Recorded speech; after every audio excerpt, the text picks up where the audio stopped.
भारी बारिश से घुटनों पर आया हिमाचल, दरबदर हो रहे लोग। मंडी में बीती रात 7 ने गंवाई जान, कुल्लू में एनडीआरएफ जवान भी मलबे में दबा। शिक्षा विभाग का ऐलान, 7 सितंबर तक के लिए प्रदेश भर के सभी शिक्षण संस्थान बंद। मणिमहेश में लापता लोगों को खोज रहे परिजन, हिमाचल पुलिस के जवान भी संपर्क से बाहर।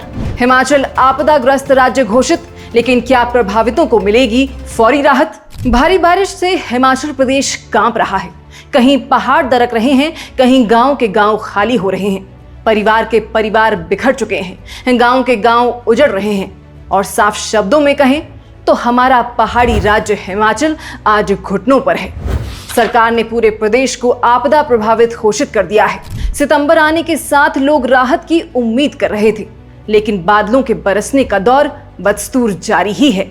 मुख्यमंत्री सुखविंदर सिंह सुक्खू ने विधानसभा में ऐलान किया कि जब तक ये बारिश जारी रहेगी, हिमाचल आपदा प्रभावित राज्य बना रहेगा।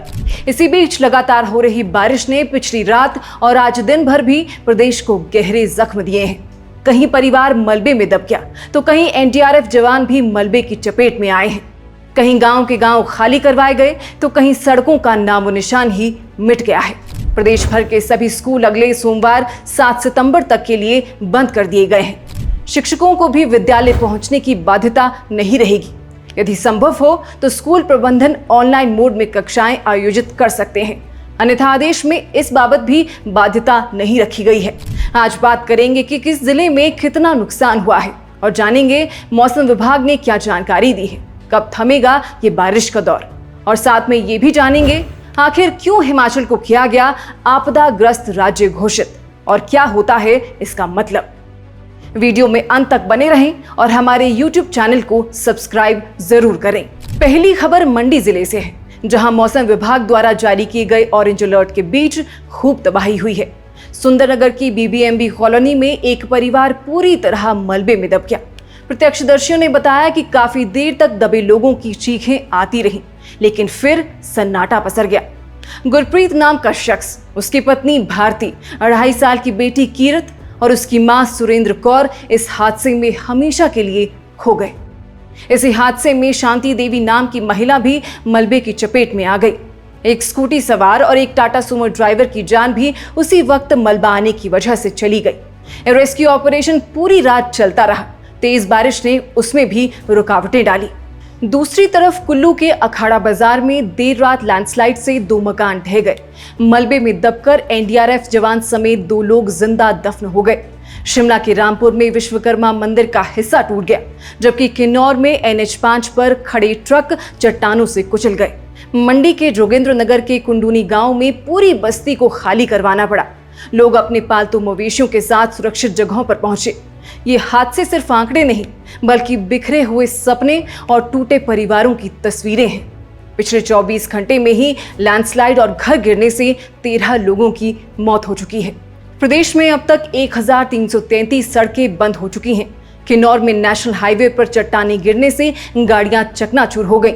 कई ट्रक ड्राइवर अपनी गाड़ियों के पास खड़े थे, तभी मौत ऊपर से बरसी और सब कुछ खत्म हो गया। मंडी के जोगेंद्रनगर का कुंडूनी गांव हो या नेर पंचायत, वहां हालात बेहद खौफनाक हैं। कुंडूनी गांव में पहाड़ दरकने से 10 मकान क्षतिग्रस्त हो गए हैं। 6 से ज्यादा घर गिरने के कगार पर हैं। स्थानीय प्रशासन ने खतरे को भांपते हुए 24 परिवारों को दूसरी जगह शिफ्ट कर दिया है। बिलासपुर जिले के नैना देवी विधानसभा क्षेत्र में स्थित स्वारघाट की ग्राम पंचायत री के डडवाल गांव में लगातार हो रही बारिश से स्थिति गंभीर हो गई है। बारिश के कारण डडवाल गांव के 16 लोगों के मकानों और आंगनों में गहरी दरारें आ गई हैं। लगातार हो रही बारिश से गांव के गांव तबाह हो रहे हैं। ऐसे दृश्य देखकर लगता है मानो पहाड़ ही लोगों की जिंदगी को निगलने पर उतारू है। वहीं मौसम विभाग ने खतरे की घंटी ऑन ही रखी है। 4 से 6 सितंबर तक प्रदेश भर में बारिश जारी रहने के आसार हैं। चंबा, कांगड़ा, कुल्लू और मंडी में बहुत भारी बारिश का अलर्ट है।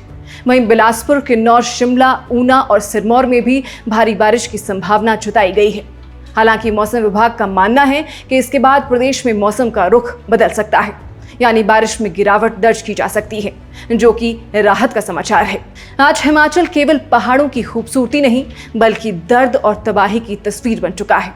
देवभूमि के ये पहाड़ खामोश हैं, लेकिन इनके नीचे दबे लोगों की चीखें अब भी गूंज रही हैं। सरकार, एनडीआरएफ और प्रशासन पूरी कोशिश कर रहे हैं, लेकिन जब तक बारिश थमती नहीं तब तक राहत की उम्मीद अधूरी है।